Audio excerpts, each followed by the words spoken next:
जय हिंद स्टूडेंट, उम्मीद करता हूं आप सभी स्वस्थ, मस्त, खुश और सुरक्षित होंगे। आज की वीडियो में डिस्कस करेंगे मुख्य सेविका को लेके कुछ क्वेश्चंस पूछे गए हैं बच्चों द्वारा। कुछ चीजें मेरे सामने से गुजरी है तो मुझे उस पर आपको इन्फॉर्मेशन देना बहुत जरूरी है। इस वजह से मैं ये वीडियो बना रहा हूं। इसके अलावा वन दरोगा को लेके भी कुछ क्वेश्चन है, उस पर भी अपडेट लेंगे। उससे पहले चैनल पे जो नए हैं चैनल को लाइक और सब्सक्राइब जरूर कीजिएगा।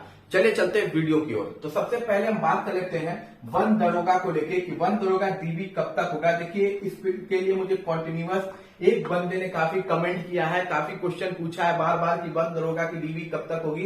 तो मैं आपको बता दूं इस डीबी में थोड़ा डिले होगा। उसका रीजन ये है क्योंकि अप्रैल में कंबाइंड टेक्निकल की डीबी लगी हुई है, इसके बाद वीडियो री एग्जाम की डीबी होगी और जब वीडियो री एग्जाम की डीबी हो जाएगी तो उसके बाद आपका फॉरेस्ट गार्ड की डीबी होगी और उसके बाद वन दरोगा का नंबर आएगा। तो मान के चलिए जून के आसपास आपका डीबी कंडक्ट होगा। जून जुलाई के आसपास वन दरोगा की डीबी देखने को मिलेगी। अगर उससे पहले मिल गई तो बहुत अच्छी बात है, लेकिन मुझे जहां तक लगता है कंबाइंड टेक्निकल वीडियो और फॉरेस्ट गार्ड के बाद ही आपका नंबर आएगा। तो सीधी सी बात है, कंबाइंड टेक्निकल अप्रैल तक हो रहा है, उसके बाद आपका वीडियो होगा तो मई तक जाएगा ही, मई तक। उसके बाद फॉरेस्ट गार्ड, तो ये आप मान के चलिए कि आपकी डीबी जून जुलाई से पहले कंडक्ट होने के चांसेस कम ही है। अब हम बात कर लेते हैं अगली अपडेट को। तो अगली अपडेट आपकी मुख्य सेविका को लेके है, बात करनी है, इस पर काफी कुछ कहना है। सबसे पहला और इम्पोर्टेंट चीज ये है कि कुछ लोग मुझे मैसेज किए थे, उन्होंने कहा था कि कहीं किसी ने कुछ कहा है, यूट्यूब पे कहा, मुझे नहीं पता कि कौन क्या कहा है, लेकिन किसी ने कहा है कि एप्लीकेशन लिखने से कोई बेनिफिट नहीं होता है, ट्वीट करने से कोई बेनिफिट नहीं होता है। मुझे एग्जैक्ट नहीं पता किसने कहा है, लेकिन मैं आपको दो तीन चीजें समझाना चाहता हूं। देखिए आपको डिसाइड करना है कि आपको क्या करना है क्या नहीं करना है, ठीक है। भर्ती आपकी है। एग्जाम्पल से आप जरा समझ लीजिएगा। एक सिंपल सी बात है कि अभी देखिए चुनाव आयोग है, चुनाव आयोग ने क्या कहा था कि आप कोई भी रिक्रूटमेंट जो ऑलरेडी निकल चुकी है उसका एग्जाम कंडक्ट करा सकते हैं, ठीक। गवर्नमेंट का काम क्या था कि अगर बड़ा एग्जाम नहीं कंडक्ट करा सकती है तो उसे छोटे एग्जाम कंडक्ट करा लेने चाहिए थे। पर क्या यूपी SSS ने कोई एग्जाम कंडक्ट कराया? क्या यूपी PSC से नहीं कराया? अगर आप गवर्नमेंट के भरोसे बैठे हैं तो एक सिंपल सा बात समझिए, यूपी कांस्टेबल का यूपी पुलिस की भर्ती लीक हुई थी, बच्चे ट्विटर पे ट्रेंड किए, काफी लंबा ट्रेंड चला, अच्छा खासा ट्विटर पे ट्रेंड चल रहा था यूपी पुलिस भर्ती को लेके, लेकिन गवर्नमेंट वहां भी नहीं मानी। तब बच्चों को और यूट्यूबर्स को जाके वहां पे जो भी टीचर्स उन्हें पढ़ाए थे उन्हें जाके वहां पे धरना देना पड़ा। तो किसी तरह माना गया आयोग की तरफ से कि चलो ठीक है जांच करते हैं। अब जब जांच की रिपोर्ट आई है तो पता चलता है कि पेपर तो जहां छपा था वहां से ही लीक हो गया। तो अगर गवर्नमेंट के भरोसे ये लोग छोड़ देते कि चलो यार पेपर लीक हुआ है तो गवर्नमेंट कुछ करेगी, हम ट्वीट नहीं करते हैं, हम जाके धरना नहीं देते हैं, ठीक है, तो क्या होता? तो गवर्नमेंट उस भर्ती को कंटिन्यू कर देती और जो पढ़ने वाले बच्चे हैं वो तो साइड टाटा बाय बाय हो जाते, क्योंकि नकल वाले बच्चे जहां 100 में 98, 99 पा रहे हैं, वहां पढ़ने वाले बच्चे 98, 99 पाने का रेशियो 1% ही होगा। तो 1% तो मान लीजिए सेलेक्ट होकर, बाकियों का तो टाटा बाय बाय हो जाता। तो क्यों जरूरी है ये यहां से समझ में आ रहा है कि क्यों जरूरी था, ठीक है। बहुत सिंपल सा एग्जाम्पल छोड़िए, आप आरओ में ही देख लीजिए, आरओ छोड़िए, आरआरबी में आप देख लीजिए। जब एज लिमिट के लिए करवाना था, बच्चों ने ट्रेंड चला दिया कि गवर्नमेंट को मजबूरी में एज बढ़ाना पड़ा क्योंकि भर्ती 5 साल बाद आई और एज लिमिट वही पुरानी वाली रख के भर्ती निकाल दिए थे। तो ट्विटर का असर आपको देखने को मिला था, धरने का असर देखने को मिला था। नहीं पता तो आप सीधे से यूपी SSS पे आ जाइए। जेई और वीडियो वालों ने कॉन्टिन्यूअस 1.5 महीने धरना दिया है, तब जाके इनके डीबी रिजल्ट आपको देखने को मिले हैं।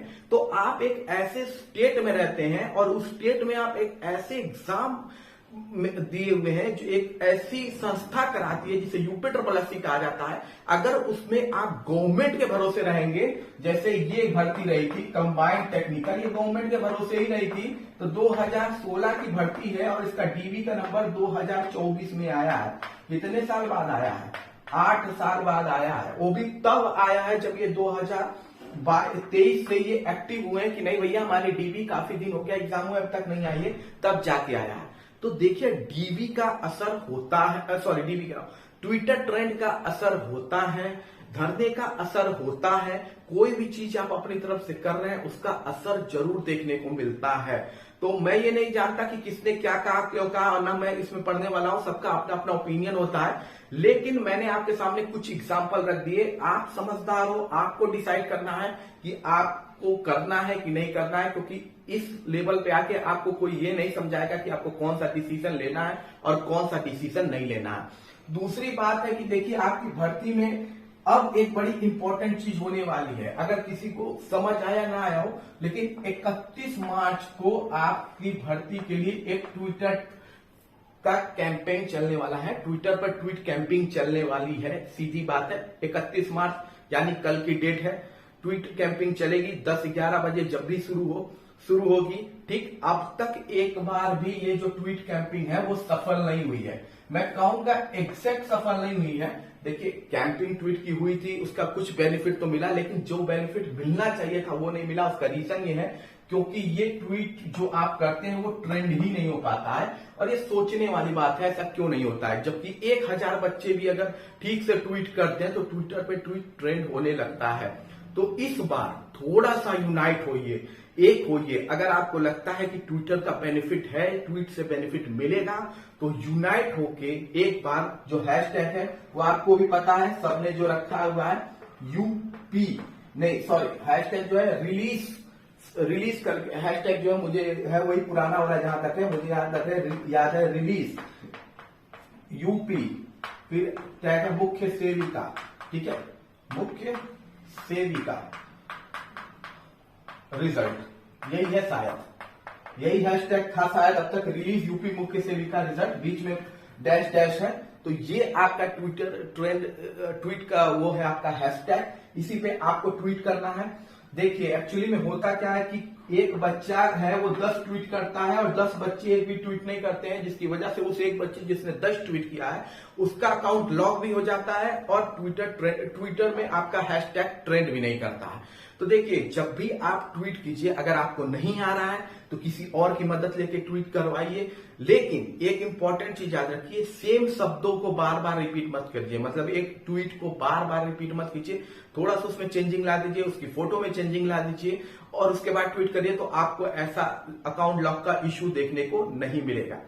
फिर एक बात और है कि लोग कह रहे हैं कि सर काफी लोग हैं, मैंने देखिए एक आपको बात बताऊं, एक सीधी सादी बात, कि काफी लोग ने मुझसे ये क्वेश्चन और पूछा है कि सर कोर्ट हमारे लिए सीरियस नहीं है। एक सिंपल सी बात समझिए, कोर्ट आपके लिए सीरियस नहीं है, कोर्ट को आप जिम्मेदार नहीं ठहरा सकते। उसका रीजन है, कोर्ट में जो होता है पर डे 100 फ्रेश केस प्रत्येक कोर्ट में आता है। हर एक कोर्ट में 100 से 90 फ्रेश केस होते हैं और इसके अलावा 4000-5000 पेंडिंग केसेस लगे होते हैं। तो एक जज को आज कितने केस की सुनवाई किया है वो कल नहीं याद रहेगा। ये सिंपल सी बात है, या 2 दिन बाद नहीं याद रहेगा उसके दिमाग में। उसके बाद केसेस जो होते हैं वो शिफ्ट भी होते रहते हैं, कभी एक कोर्ट किसी कोर्ट 32 में लगा तो कभी कोर्ट 26 में जाके लग जाएगा। तो ये होता रहता है, जज भी चेंज होते रहते हैं। तो कोर्ट पे जो जज बैठा है उसे नहीं याद रहेगा, क्योंकि उसके पास लगातार केसेस आ रहे हैं। ठीक है, तो उसे तभी याद आएगा जब आपका केस उसके सामने आएगा। जब उसके सामने आएगा तो वो तुरंत उस पर सुनवाई करेगा।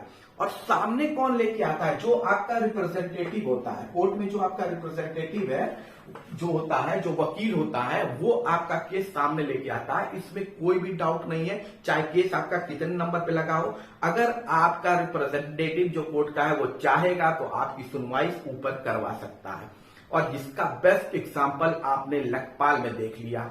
लेखपाल में अभी सब कह रहे हैं ना कि हमारा इश्यू नहीं है। देखिए आप जहां भी जा रहे हैं, आपसे बदतमीजी से भी बात हो रही होगी, कोई बदतमीजी से भी बात कर देगा, डांट भी देगा आपको। ठीक है, सब ये कहेंगे अरे कोर्ट में एक्चुअली कोर्ट में इश्यू नहीं है। अगर वो चाहेंगे तो आपकी सुनवाई बिल्कुल हो जानी है, इसमें 2 राय नहीं है। और लेखपाल इसके आपका बेस्ट एग्जांपल है। लेखपाल में आपने देखा, उनको दिखाना था कि हमें ज्वाइनिंग करानी है चुनाव से पहले, ताकि दिखाएं कि हमने कितना रोजगार दिया है। तो देखिए पूरी टीम लग गई और वो केस भी लिस्टिंग में नीचे था, उसको ऊपर लाके सुनवाई करा दी गई।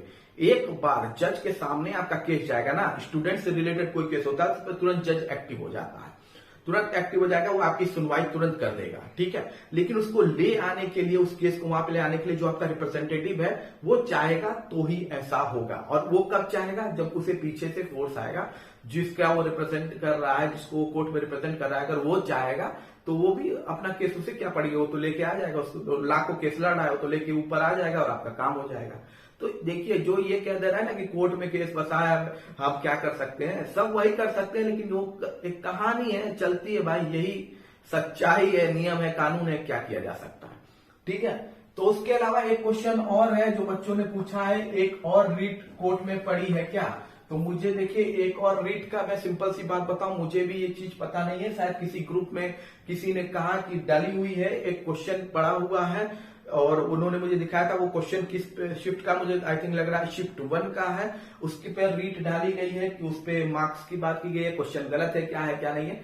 इतना कुछ झेलने के बाद, मतलब अभी आपका केस जो है कोर्ट में ऑलरेडी है, जो भर्ती से रिलेटेड नहीं है, वो दूसरे इश्यू से रिलेटेड में इतना टाइम से अटका हुआ है, उसके बाद फिर आपको जाना है कोर्ट पे एक अलग लेके, ताकि ये भर्ती और पेंडिंग होती जाए।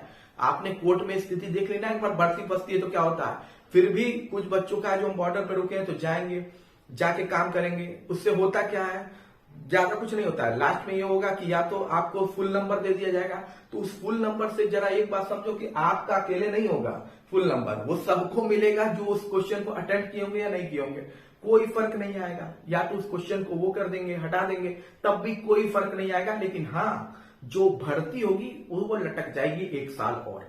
तो कोर्ट में आपको जाना है नहीं जाना है, आप खुद तय कीजिएगा, ठीक है। तो प्लीज फर्जी का रीट मत डालिए। अगर ये बात मैं सच्चाई में एग्जैक्ट नहीं कह रहा हूं कि पता नहीं पड़ा है कि नहीं पड़ा है, मैंने चेक नहीं किया है और है, लेकिन जो अगर पड़ा है या कोई रीट डालने की सोच रहा है तो प्लीज, ऑलरेडी भर्ती बहुत डिले है, इसके अलावा और इसको डिले मत ही कीजिए तो ज्यादा अच्छा होगा।